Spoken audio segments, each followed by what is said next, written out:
ఆడవాళ్ళలో ఒక certain age తర్వాత కోరికలు తగ్గిపోతాయి. వీళ్ళనుకుంటారు బాధ్యతలున్నాయి కాబట్టి తగ్గిపోయింది, కాన్సంట్రేషన్ తగ్గింది అనుకుంటారు. అది ఎంత కామనో దాన్ని ప్రాబ్లమ్‌గా మనం ఎప్పుడు చూడాలి? మనకి కనిపించిన దానికంటే చాలా ఎక్కువ కామన్. ఎందుకు అనంటే అసలు అప్రోచ్ అవ్వరు.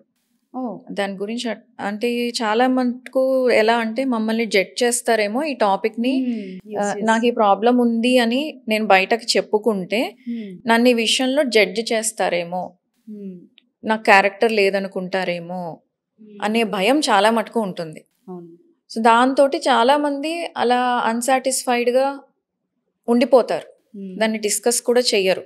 కానీ అది ఏదో రకంగా బయటపడుతుంది. ఫ్రస్ట్రేషన్‌లోనో, లేకపోతే కోపంలోనో, టాంట్రమ్స్ గానో ఏదో రకంగా బయటపడుతుంది. సమ్ కైండ్ ఆఫ్ డిస్సాటిస్ఫాక్షన్ అయితే ఉండిపోతుంది. హ్మ్.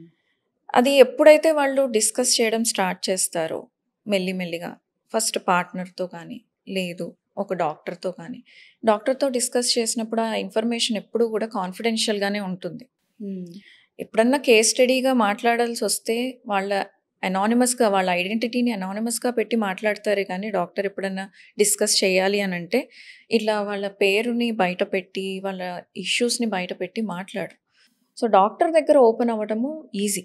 ఒక డాక్టర్ దగ్గర కాన్వర్జేషన్ అనేది ఓపెన్ చేసి మాట్లాడితే, వాళ్ళకున్నది ప్రాబ్లమ్ నార్మలా? అబ్‌నార్మలా?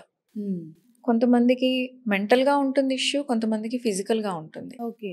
సైకలాజికల్‌గా ఉన్నది రిపీటెడ్ బిహేవియరల్ థెరపీస్ తోటి మాట్లాడుతూ ఉండగా వాళ్ళు ఆ ప్రాబ్లమ్‌ని సాల్వ్ చేసుకోగలరు. లేదు ఫిజికల్‌గానే ప్రాబ్లమ్ ఉంది అనంటే సరైన ట్రీట్మెంట్ తోటి ఆ ప్రాబ్లమ్ సాల్వ్ అవుతుంది. కానీ ఇదంతా జరగాలి అనంటే ఫస్ట్ మాట్లాడాలి. సో, ఆడవాళ్ళకి ఈ విషయంలో మాట్లాడడానికి ముందుకొచ్చి నాకు ఈ ప్రాబ్లమ్ ఉంది అని చెప్పడం చాలా తక్కువ. చాలా మటుకు ఈ ప్రాబ్లమ్ వల్ల కూడా కొంతమంది కన్సీవ్ కారు. ఓహ్! ఓకే. సో, ప్రాపర్‌గా సెక్షువల్ ఇంటర్‌కోర్స్ చేయకపోవడం వల్ల ప్రెగ్నెన్సీస్ రావు.